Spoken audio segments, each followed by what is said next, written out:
Welcome to Wheel of Mind, the Wheel of Time point of view reread podcast. This season, we're reading Matt Cawthon's perspective.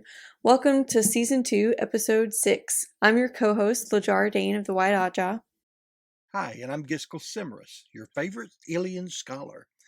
Just a quick reminder that this is a reread podcast, and we might spoil any of the details from any of the books in this series. So if you've not yet done so, we recommend you read the entire series before listening to this podcast. So now today we're going to be looking at chapters 47 and 49 of the Dragon Reborn. I'll get us kicked off with chapter 47.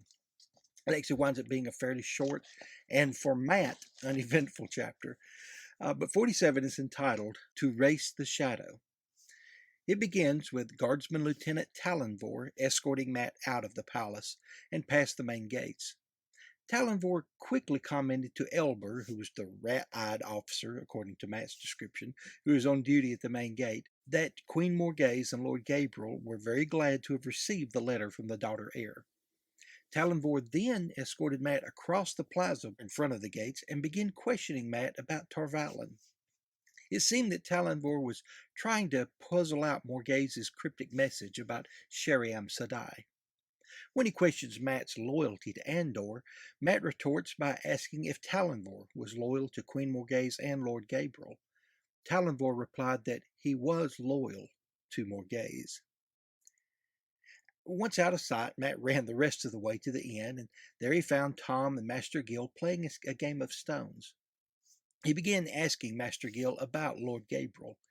It seemed that Lord Gabriel had come from somewhere near the two rivers. Now, in spite of the fact that there were no lords at all in the two rivers.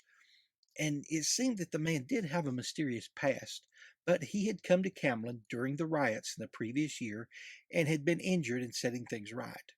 In spite of the fact that Gareth Bryn was not fond of Lord Gabriel and his methods especially, Queen Morghese had been enchanted by him, and yes, you saw what I did there, and had named him as her closest advisor, the honor that Elida had once held. He mentioned idly that he and many others have been having bad dreams since Lord Gabriel had been Morghese's advisor. Now, after some more questions, Master Gil admitted that he did not like the man either, mostly because of the people who had been added to the city guard by him.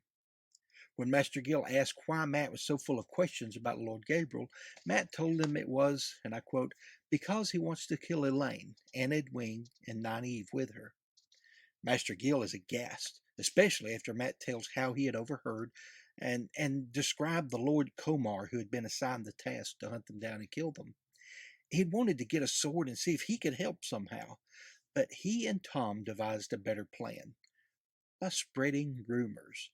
Tom calls rumors, quote, the voice of the people, end quote, and said that if enough of them reach Morghese, it will get her attention. Matt chooses to leave Camlin right then, wanting to only wait long enough to get a meal.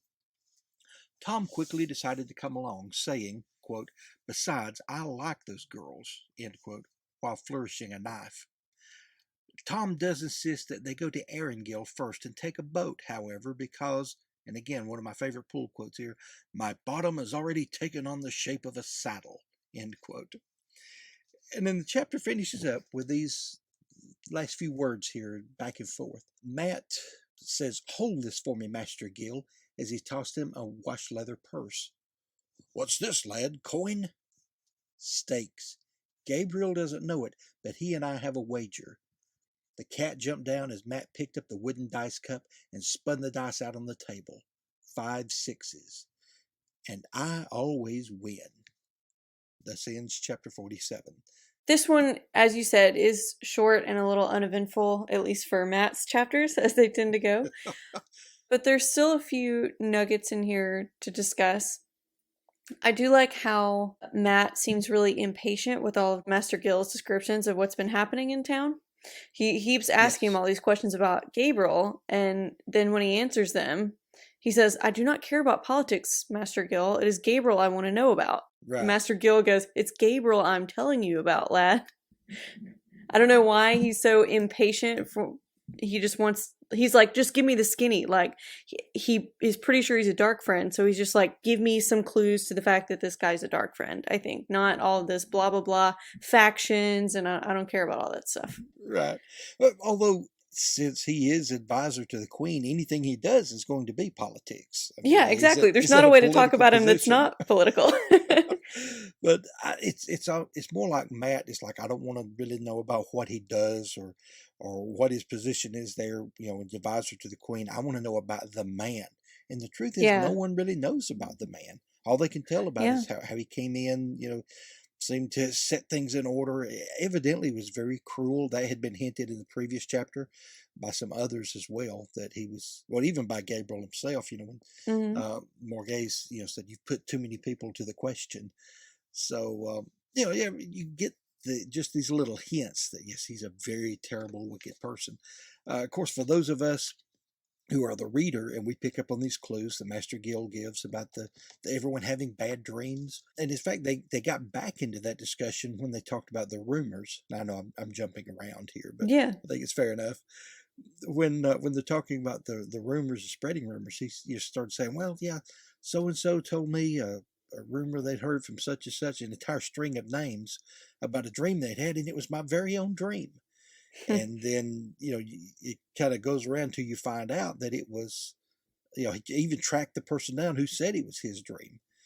It seems like someone would have linked some of this together with Forsaken. Now, not Master Guild, no one in Camlin for sure. This Hmm. seems like somebody in our group, but this may be the first time we've encountered that though in the series.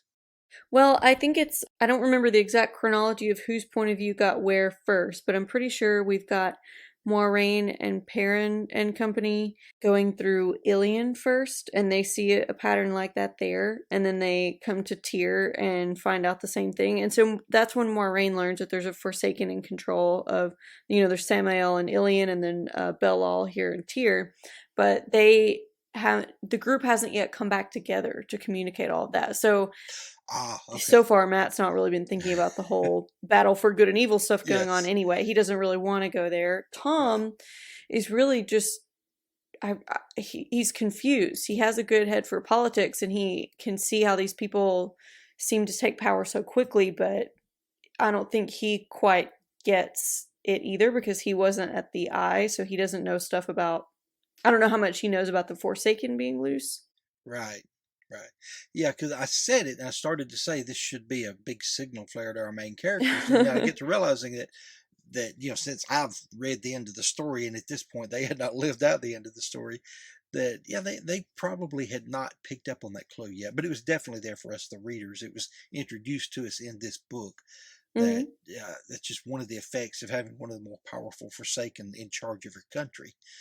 It's never really explained how. That's kind of one of the soft magic ideas, but Yeah, it it's is. definitely there that there's some influence there. So I don't know, maybe it's something they're doing intentionally just to try to manipulate people and draw people over to the darkness.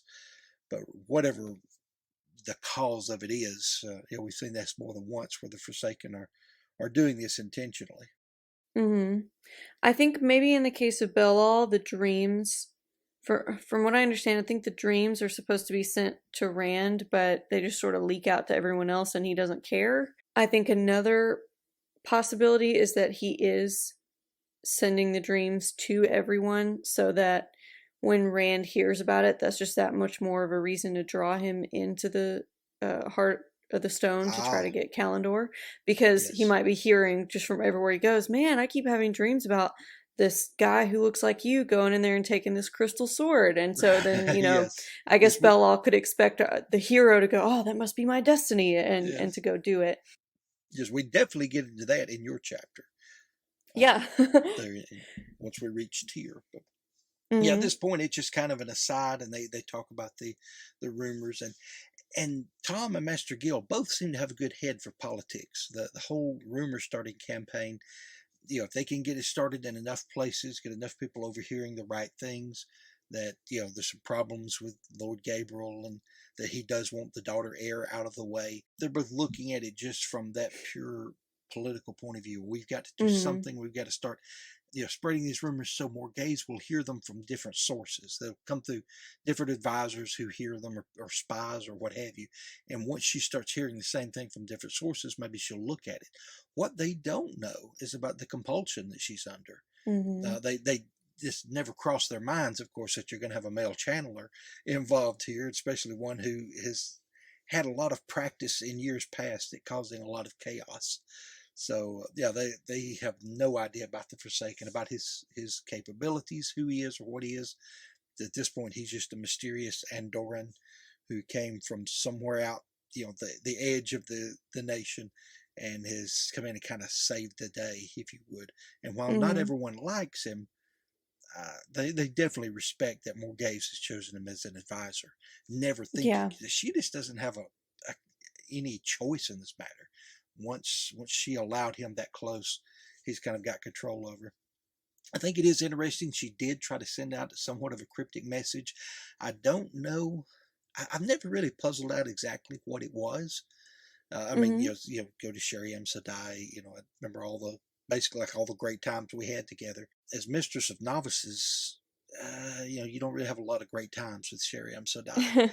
Right. There are times the girls cry on her shoulder, but as much as not, they're receiving punishments from her. Mm-hmm. There's something there, but in my mind, I think it's just that's all she could get out. She couldn't say anything directly. She couldn't give a stronger hint, Yeah. and it's almost like her subconscious is crying out, just okay, say this. There's something wrong with it, and she'll just know something's wrong, and that's all. She wouldn't know the nature of it or the depth of it, but just the fact that there's something wrong with her mother.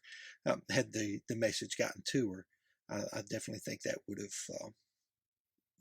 have caught Elaine's attention. Whether or not it would have caught her attention enough to say or do anything, we have no way of knowing. But Yeah. But I agree with you that I don't think there was a specific coded message in there. I think it was just a general signal that something's not right. Which is interesting that, Tom kept thinking that there was going to be something in Elaine's letter that was going to be coded like that, but it yes, was yes, really in more cases. And I don't know if he and Tom ever talk about that, because I think they end up getting distracted. I don't think they end up really following up oh, much on that letter. And then later, you're everyone right. thinks that Morghese is dead. So I don't remember that goes anywhere. But since we're going to be following the rest of Matt's storyline, I guess we'll find out for sure Kind of keep here an eye soon. out for that. But yeah, I don't Yeah. recall Matt ever mentioning it to Tom. There's a little bit of back and forth. We had to kind of nitpick because I said there's not a lot of action in this one, which is very strange for Matt chapters. So we enjoy them when we get them. Really, the only action here is once he got out of sight, he ran the rest of the way to the end. This is the only real movement you get out of this one. With Yeah. Matt, once he broke the news to him about Gabriel, wanting to kill Elaine, and again, they're all thinking of it as political machinations. And he asks, well, is he going to try to assume the throne? And Tom chokes, and Master Gill's, I don't know. Andor has a queen, always a queen. It's if something happens to her, it'll be he starts talking about the line of succession. Then they begin talking about a little bit about the game of houses. And Matt says something like, well, Tom, I was afraid you would rush in and try to rescue her right now. And Tom talks about the past rocky relationship he had with Morghese, how he had left just a few steps ahead of the headsman's axe, I believe he worded it. Hmm. And he says this: "I'm not so big a fool as that, boy.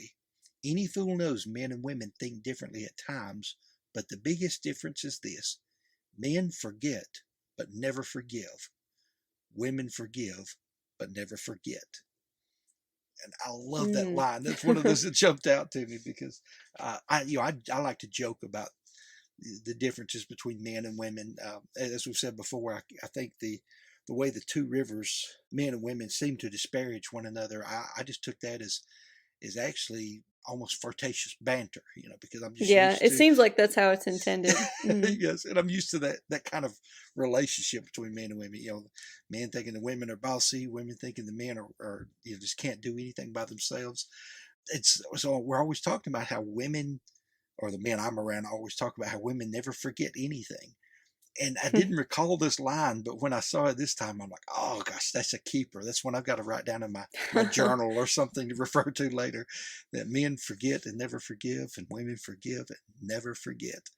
So one of those things where Jordan did kind of see into the, at least if nothing else, the heart of the relationships between men and women, Hmm. and the ways we look at one another, accurate or not. He at least saw that, and I love the way he threw that in there. I like it for Tom's characterization. I like that he's not just pining after a lost love. So when we first, found him in Tarvalin, when Matt first found him, he was drinking himself into oblivion, thinking about and kind of ruminating about the two women he's ever really loved, that being Morghese and then Dina. Right. But it seems like when there's a guy who has some kind of past relationship in fiction, he never lets go. It's like that was the one that got away, And I sort of expected when I was reading this the first time through for Morghese to be Tom's, lost love like that he could just never recover. And he puts her on this ideal and this pedestal. And we don't see that here. He has moved on. He's decided, no, I don't think I want her anymore. And especially seeing what she's done with the place. Right. Right. Because he doesn't realize that, of course, that it's compulsion. All Oh, these exactly. orders that she's enacted. He's like, if that's who she is now, I'm not into that anymore. Exactly. They had the discussion, and he said something about, well, it's been 15 years, boy. At one time I did love her, and now I think fondly of her. Maybe there's a little love, but and I can remember exactly how he said it was something like it's just more of a fondness now. Hmm. Again, time had healed those wounds to an extent. I mean, if he killed for her before, he did love her. Yeah. But it sounds like that was a very passionate, probably love, probably very passionate murder, and he was a younger man driven more by his passions. Now, an older man with a little more wisdom who's learned, to kind of approach things differently and stop and look and think. And even after this, close after the loss of Dina, I believe it was that he Hmm. still. He's just a very different person than he would have been had we met him 15 years earlier. So anyway, I like that, and I know we're not on Tom so much here, but Hmm. but you do see some improvements or some things about Matt's character here that he doesn't just run in and blurt out everything he knows. I believe Mm. earlier in the series he would have, and since we're looking at how our character grows and changes, Hmm. I believe this is one of the small signs of Matt's level of maturity. I hate to use the word maturity and Matt Cawthon together, but his maturation or whatever his degree of maturity that he reaches, he doesn't just run in and blurt it out. He comes in and he starts asking questions. He starts trying to, as you said Mm. before, see it from every angle before Hmm. he jumps in and you know and says what he knows. And when he does say what he knows, even Master Gill didn't believe him at first. Like, hey, if this is a prank, this is a very bad one. It's not funny at all. Yeah, he said you have the look of a prankster to me, Yes, which was kind of funny. He admits that, but right, this is if that's it, that's a nasty one. I right. like too how Gil referred to how Matt was the first time he came through the Queen's blessing when he was Yes, still very cursed by the dagger, saying, "Are you sure, boy?" Like he's kind of getting at you were really paranoid the last time I saw you. right, right. So is that still what's going on now, or you look like a prankster? Is that what it is? This is not funny. And in my personal reread slash re-listen, I'm in the Great Hunt now. Mm-hmm.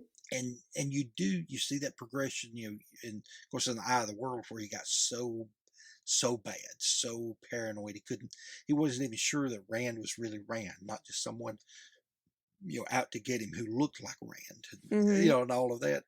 And then he gets healed of that as much as he could be. But in the Great Hunt, you start to see the slow progression of the same thing happening again. Mm, At yeah. one point, he's kind of he's still hurt at Rand for the things Rand said when he was trying to get away from him, and because he didn't want Mm-hmm. to bring danger onto his friends. But then you see this slow progression of Matt again getting a little nastier and a little nastier with the things he says, and so the even the absence of the dagger, the evil is starting to eat away at him again. So people like Master Gill who never saw him another way, they would have to wonder, is that just part of his personality? Is he just that Yeah. bitter, hateful a person? I think he was trying to give him the benefit of the doubt, but that had to be there in his mind. Oh, yeah. Switching gears a little bit, another thing I like about this chapter is the so much about the games. So there's a lot of strategy, and then Matt exploring his luck in this chapter and in the next one. So there's Stone's Yes. games going on in both of our chapters. In this one, Matt thinks these fool women internally to himself, Mm-hmm. like how could they pull me into something like this? But he's still committed to rescuing them from, as he calls it, the games they play in the palace. So I think he's Oh, still thinking of yes. this as a very political thing because of Gil and Tom talking about it that way. So he's like, I need to rescue them from the game of houses. I think that's what he thinks the murder plot is about. He's being both literal and figurative about games here, because we learn more about the types of games that Matt is good at in the next chapter. So Right, I'm going to right. circle back to that some, but he's not interested at all in these political games, and similarly, he was not interested in the moves that Gil and Tom were making on the Stones board earlier. So I think in our next chapter, we're going to look at that a little more closely. Oh, yes. Yeah. Well, cool. And if you're ready, please lead us on into chapter 49 because it's a lot more fun chapter. Okay. Chapter 49 is called A Storm in Tyr. By this point in the Dragon Reborn, all the plot threads are starting to swirl towards a climax. Everybody's heading towards Tyr, so I'll just briefly review the Egwene point of view in the earlier part of the chapter. Egwene, Elaine, and Nynaeve are paying Julian Sandar to find the women of the Black Aja who had escaped from the White Tower. But due to Egwene's fumbling around in Tel Riyadh, the Dark Friends find our heroines first. And so then it's lights up on Matt on a ship with Tom. So they rode to Erengil, got on a boat like they had said that they would.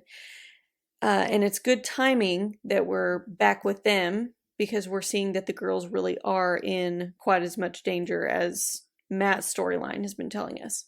So when we meet back up with Matt, like I said, he's on a ship with Tom playing stones as they speed towards Tyr. They haven't had any sleep, and Matt is cursing to himself about whether the boat can get them to Tyr in time to rescue the women. Matt's latest move in the Stones game they're playing threatens a significant number of Tom's pieces. The Gleeman compliments the gambler on this. You could be good at this game, if you put your mind to it. Matt starts to talk some more about Stones. Have you ever lost, Tom? And he says he has some, about half of the time to Morghese back in the day. Clever strategists such as battle commanders tend to be pretty good at this. Matt would prefer to go back to gambling, though. Wouldn't you, Tom? Tom's not so enthused about that idea, though, because he would prefer to win at something more than 10% of the time. The captain comes in complaining about how fast Matt paid him to carry them. They're lucky they haven't run aground on any mud flats. Are we there yet? Asks Matt. Yes, actually, we are, and none too soon for either party. Matt and Tom obviously have serious business that cannot wait, so they're glad to have arrived, and Captain Dern will not be sad to see them go, basically like anybody whose ship they get on, and is just about sworn off from taking passengers ever again. Matt packs his things to stay dry, musing about how water ruins fireworks. He finally understood why the village council wouldn't hold a fireworks show during the rain. It was the chemistry after all, not the theatrics like he previously thought. Tom is wondering when Matt will finally sell those things. Not just yet. He hasn't got them figured out yet, and it's going to be really fun to set them off, won't it? But Tom is thinking a lot more about the safety concerns than the fun. Way to rain on the parade, Tom. Once they get off the ship in the muddy part of town called the Mall, Matt lays out the plan. They're going to find an inn, and then Matt's going right back out to search for either the girls or Komar, whoever they can find first. Komar being the man that Gabriel sent to kill the girls. Komar got a head start on them, so they really can't afford to wait around. Tom, who's not eager to go out in this weather, advises that they rest first. After all, Komar has to search through the same hundreds of inns that they do to find our heroines, so they could probably afford to sleep. They find an inn, get rooms, and to Matt's surprise, Tom joins him when he goes back out in the rain for the rescue mission, despite his complaining earlier. Any systematic or strategic attempts to find Komar or the women don't seem to work. They'd hoped that Tom could get people talking and that descriptions would lead them to either quarry, but to no avail.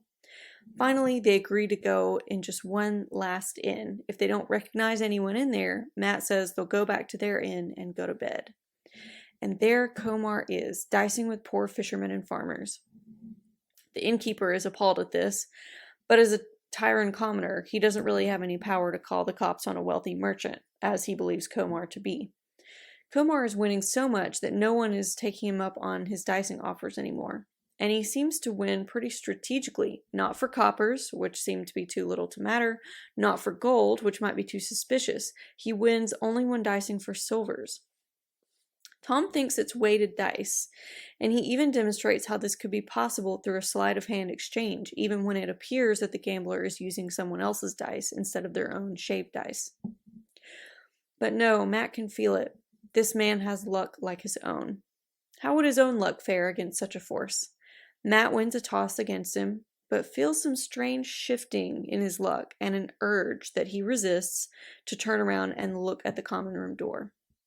After winning this toss, he confronts Komar about his dark friend orders. Before realizing what he's doing, Komar admits that he hasn't even found the girls yet, and then he's like, "Wait, how do you know about that?" Matt says, "You're not going to be finding them either, and I'd better not see you again or you're toast." Instead, Komar lashes out. Matt blocks the man's sword, but he got his quarterstaff knocked out of his hands in the process. So Matt reacts quickly and cleverly as usual, with a bit of luck thrown in. So once he's grappling with Komar, Matt throws him backwards into a table, and the impact breaks Komar's back.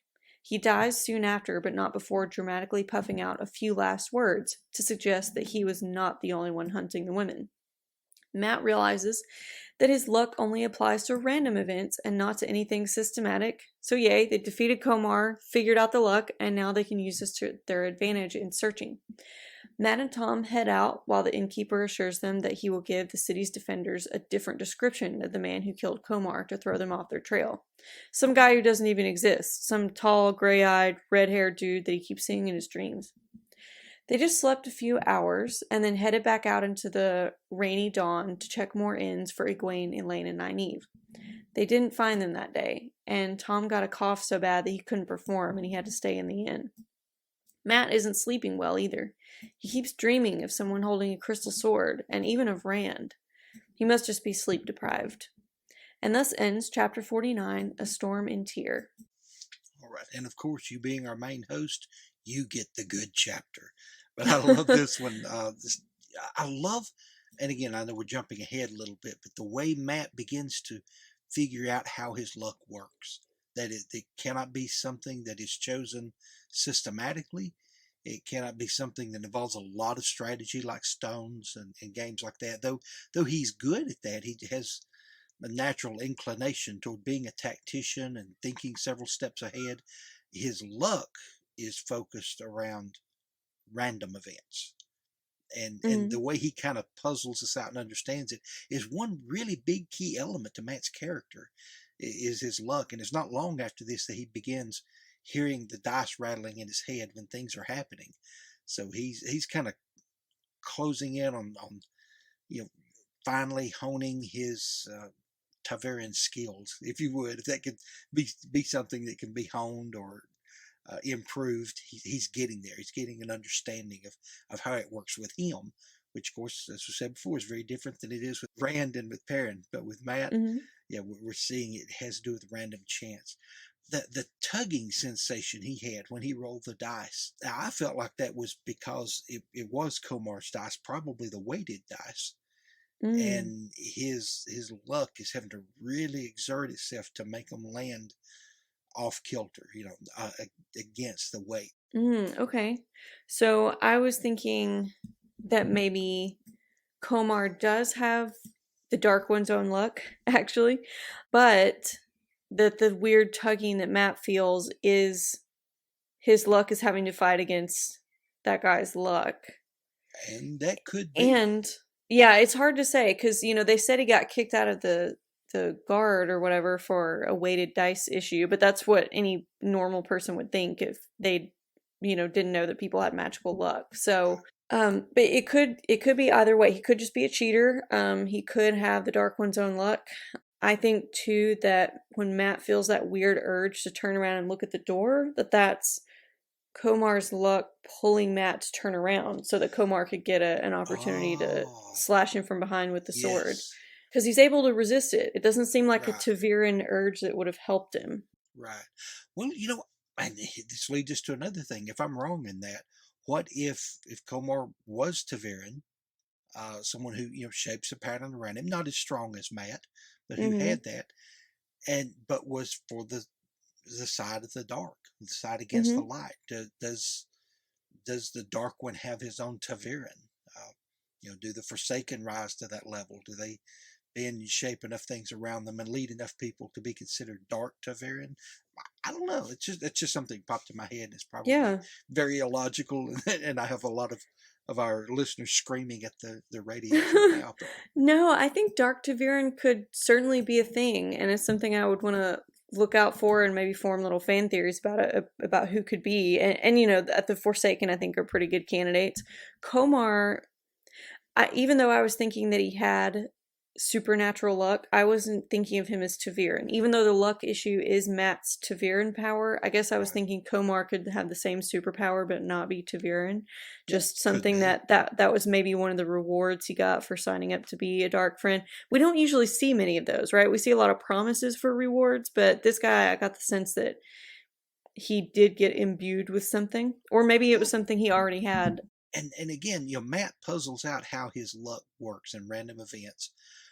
When they leave after he's killed Komar and after they leave the tavern, what he hasn't puzzled out though is looking back on his life the last several hours and seeing what kind of random events have gone on around him that were real good clues. Um, and I'm sure you picked these out.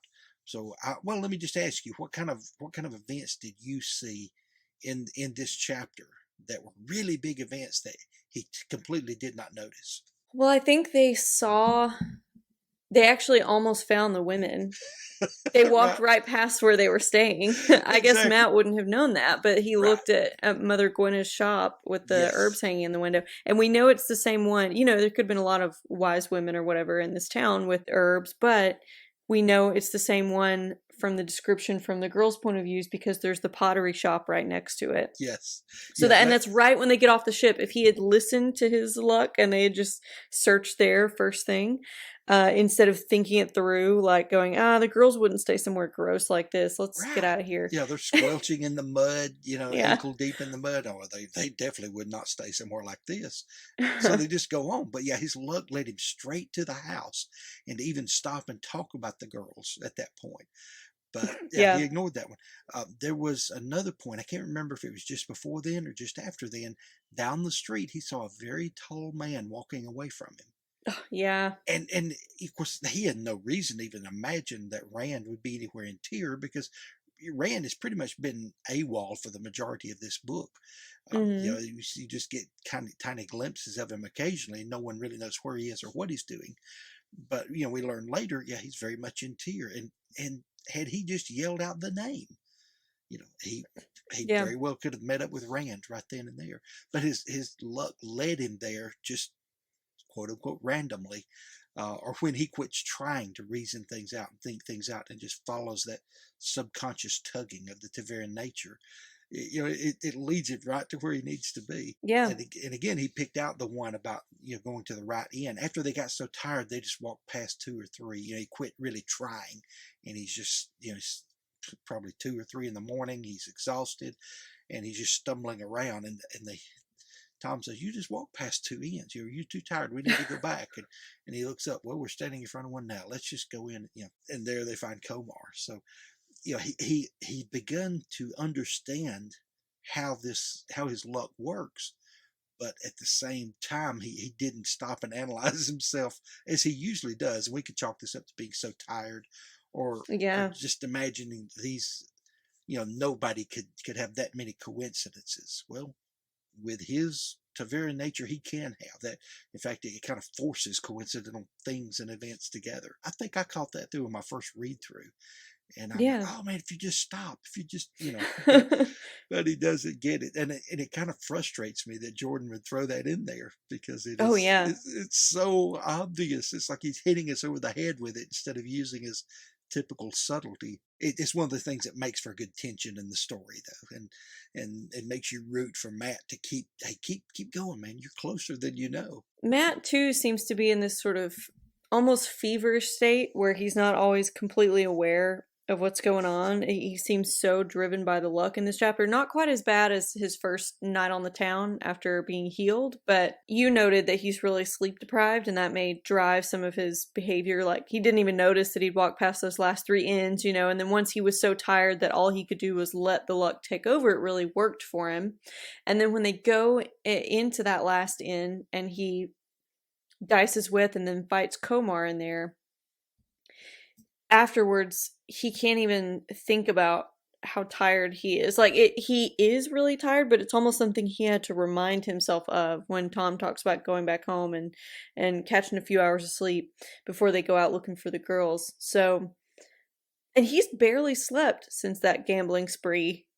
I mean, I'm trying to think when he's slept since then, because most of Matt's chapters have picked up on the same day throughout this book since that night. Just in fits and starts here and there. He gets a little bit of sleep. Yeah. I had not even thought of that, but in one sense, that's when he's a little better, because he's not trying to think it through. Even though we love that about Matt's personality, his personality in a way is in conflict with his Taverian nature.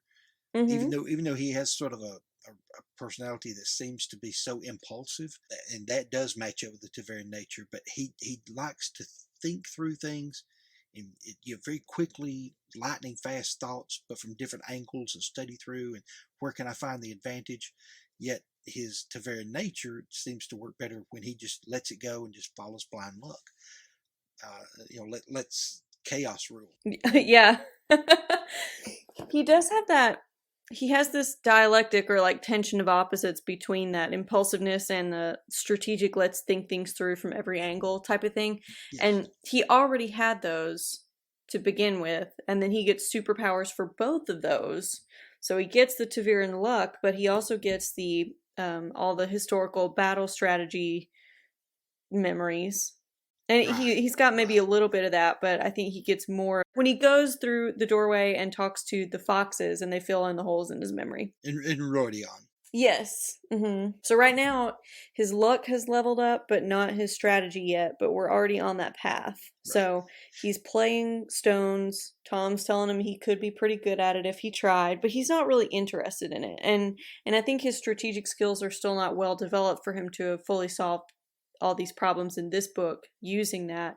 So why not just rely on his luck? I mean, Matt is a work smart, not hard kind of guy. So if there's a shortcut, he's going to use it. And now I think he's thrilled to figure out how this shortcut works. And in the future, he still doesn't really have to study strategy a lot. He gets another nice shortcut of having a bunch of people's memories just uploaded directly into his brain. Yes. I can do jujitsu. I'm sorry. It's one of those lines from The Matrix, when they first download something into Neo's brain. I forgot about that. That's what it made me think of. I'm sorry. I apologize. That was probably not what most of our listeners want. But well, I'm sure there's a lot of Matrix parallels with so much Teleron Riyadh action in this series. Right. We're those are gonna have to come up again. Oh yes, Teleron Riyadh is definitely The Matrix. There's just no other way about it. So, as much as we were talking about Komar earlier and the possibilities for his character, I find him a really forgettable villain. Yes. I just read this book a few months ago in my reread. And before reading these last couple of chapters, like where, Matt first hears about him in the palace, his name wouldn't even ring any bells for me. Same. And I barely remembered this tossing the dice in this inn and then killing this guy accidentally. Barely remembered it until I read it again. Right. Well, it's something I'm sure that stood out in Matt's mind, since he's the one who had to kill the man. But by the same token, Komar is kind of, you hear him through the window, you kind of get a glimpse of his back, but you didn't really get to see him that well through the palace window in Camlin. And then you find him in the inn, talk a little bit of bad guy banter, and then he's dead, and there's nothing really to be that memorable about him. So but this was sort of built up as Matt's big showdown and gambling with Lord Gabriel and this kind of thing. But I guess this is only one step of it, because he still has to rescue Egwene, Elaine, and Nynaeve, so he's still thinking about that as maybe part of his gamble too. Right. Matt doesn't have he doesn't have a Batman rogues gallery. Let's just say some of his villains are not the best part of his story every time. Right, right. Well, and you look forward in that with Kuladen of the Yeah, Shido. Yeah, that's kind of anticlimactic in a way. Matt's yeah, like, he well, kills him yeah, I off killed him. screen. Right. Really, with Padon Thane, when he meets Yeah, his demise, I mean, that's the real one. It's been built up to be such a bad guy, and then, okay, yeah, he's dead, and it's rather yeah, anticlimactic. So to be someone who's so essential to the story and so loved in the story, Matt's boss battles with the bad guys really are lackluster, and it's not his yeah. fault Oh, right. because he's not trying to be a hero, but Hmm. he's not. It's not like he doesn't perform when he has to. When he has to, Matt steps up to the plate. Yeah, when Yeah, he looks and there's nowhere to run, then yeah, you watch out because he's going full bore. I mean, he goes from yeah, I'm just a country boy. I'm trying to find a way out of here. I don't want to mess with you guys. I'll do me, you do you. And he starts walking away, and he goes from that to fast and furious, right up over your side of your head very quickly. yeah. But I think his showdowns with the villains being anticlimactic actually serves a story purpose. That's something that was frustrating to me the first time through, especially about Padon Fane. But then seeing that that's a trend in Matt's story Yes. is actually, I think it fits well with what his character is doing. Because again, he has a lot of this luck. He sort of fails upward in a lot of ways. um, but he also is not interested in glory, and we never really see him just attaining a lot of glory and fame and just kind of rolling in fame or anything. Right. Now he does get the material rewards of fame. He enjoys the wealth, and that's something that he seeks. But he doesn't care about being famous. He doesn't care about being the guy who killed Couladin. He was just doing what he needed to do. He doesn't really care about. He doesn't think about this like dicing with the Dark One by killing Komar as being some kind of notch in his belt. He just kind of does what he needs to do and moves on. There's always a different crisis to manage anyway. Yes. And again with Matt's luck, I kind of had the feeling, going back to our previous episode, that when Lord Gabriel finally gave him the money, I want to think that gold was possibly kind of a tracker or something similar to when Mm. Moraine gave the Oh Torvalin yeah. silver marks to the boys in the very beginning of the Eye of the World. Mhm. I don't know. There's just something about the way that Gabriel was, kind of staring at him, those dark, soulless eyes. Not exactly how Matt Mhm. described them, but something like that. He definitely, Matt had a little bit of a shiver, an apprehension about it. And while I don't really see where he gets the goosebumps whenever a man channels, the way we've seen two or three times he does when a woman channels. Maybe he had this uneasy feeling. So it just made me wonder Hmm. if Lord Gabriel was doing something as a way to kind of track Matt and get the gold back and get information, because he just wasn't satisfied with the entire exchange. As you know, he wanted to have Matt thrown in the dungeon and questioned. So Yeah. yeah, I think he had intentions to follow up with that. Huh. That's really interesting. One of the things Matt does at the end, he throws the entire bag of gold to Master Guild. Well, this is a wager. Yeah. Gabriel doesn't know it, and I'm like, that is so unlike Matt to just, Hmm. here's 10 gold, and you hold on to it for me. Well, well, and he never says what the wager is, just who it's against, and that Gabriel doesn't even know. But Yeah. here is a quote I found, that it came from the first age, so it's extremely ancient, but it was Mm. by an unknown philosopher by the name of W.C. Fields. And I'm sorry. Here's his quote: I spent half my money on gambling, alcohol, and wild women. The other half I wasted. That, to me, describes a little of Matt's idea of money. You use it for what it's Yeah. there for. You use it to, whatever necessities are in front of you or whatever desires are in front of you. And anything else is just a total waste. It's not worth anything except to bring comforts and happiness.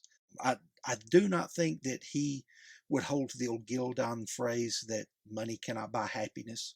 I believe Matt Mm. Cawthon believes that it can. So he Yeah. acquires it. So it's so unlike him. But again, it's just that random idea that came into his head. And again, his luck was in if that was the case, that the money had sort of a tracking spell or something on it, tracking weave, that he got rid of it very quickly. So the gold was dispersed however Master Gil saw fit to use it, and it didn't trouble Matt anymore. He didn't have the Dark One's hounds on his heels because of that money. That makes a lot of sense. To have had such an action-packed and fascinating chapter, I've run out of things to say on it, and we're a little early on our episode. I think we've covered it pretty well. Alrighty, well, I hope all of you will join us next time on the same bat time, same bat channel, as we delve into chapters 52 and 54 of the Dragon Reborn. Subscribe to Wheel of Mind on Podbean, Stitcher, Google Play, Apple, or Spotify, or find it on YouTube under the name Lajara Dane, that's L-A-J-A-R-A-D-A-Y-N-E, to get notified when a new episode drops. For links to our website, email, and social media, visit our link tree at linktr.ee/Lajara. You could also leave us feedback. You could rate and review us on whichever podcast listening platform you use, or by contacting us through email, Twitter, or our website contact me form.